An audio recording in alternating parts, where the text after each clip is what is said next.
Can you share tips for effective employee training programs tailored to landscaping skills? How do you build a team that's actually skilled enough to, do high-end jobs reliably?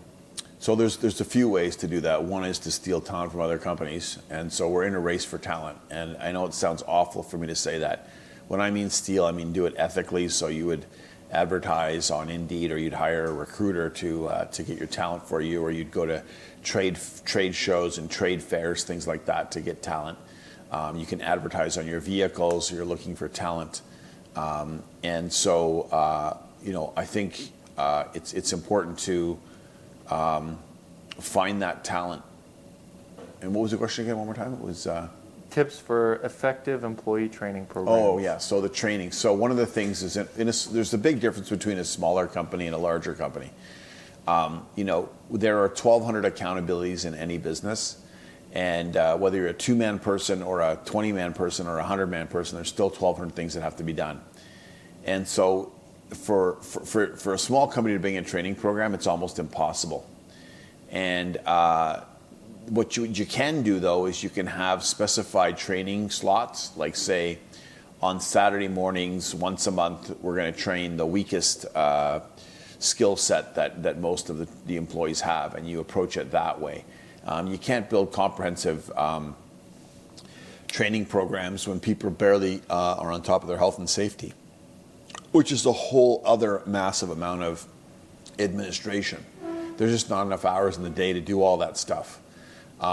So if you're really, really lucky, you've got somebody who's a good teacher, and you do a lot of different things, or you do the same thing over and over again, and that's much easier to train. If you're doing a large variety of things, it's much harder to train because it takes forever to hit that certain situation. Like, I'll give you an example. In our company, we might do concrete integrated with Core-10 steel. And so, what does that look like? How is that done? And you need a lot of practice doing it, but you might only do it once every 2 years. So what are the chances of you hitting that type of situation? It's very low.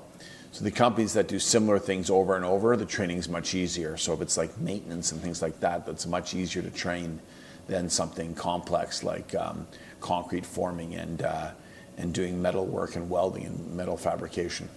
So your business model actually translates to your HR approaches and like training approaches. And the type of work that you do. So, you can make things complicated, or you can make them simple. And so people love complexity. And it's ironic, the more complex it is, the more people are drawn to it. The design build companies that are doing things that are beautiful, if you use more plants, for example, it's easier to have a less skilled workforce than you would, say, if you're doing masonry, for example. So depending on what you design, that's going to have an impact on your workforce. So if you do overly complicated things, you're going to have overly complicated HR problems in terms of skill sets. Yeah, and sometimes it's actually harder to do something the simple way.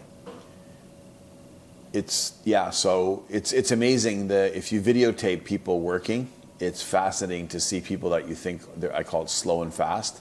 Like, they're actually slow and they're fast. It's an oxymoron. And they just do everything in the right sequence. There's no overexertion. Everything's staged the right way. It's beautiful to see. And so, part of that is standard operating procedures. Like, how do we actually work? And most people just do random quotes. Our quotes are designed to have the employees work their way out of a corner. Literally, that's how the quotes are set up. So we will do this first. It might be the back shed in the back corner. So even your estimate becomes part of your training procedures. And exactly what steps are done as part of that workflow is also written down. Now, again, most people don't read what's written down, so that's another issue altogether. So, it all comes down to teacher. Who's a great teacher in your company, and who wants to teach, and who has the patience to teach? Most teachers aren't great. So if you look back at HR and you look back at your school, most people didn't have great teachers. Well, surprise, surprise, in your own company, it's the same thing. So at the end of the day, you got to get the best talent you possibly can afford. And that's probably the cheapest way to go. Yeah. Hey, I hope you liked the video. Videos like this help entrepreneurs make those hard choices. Hopefully they're inspirational, and they'll get leaders to step up and do the right thing. Doing the right thing's tough.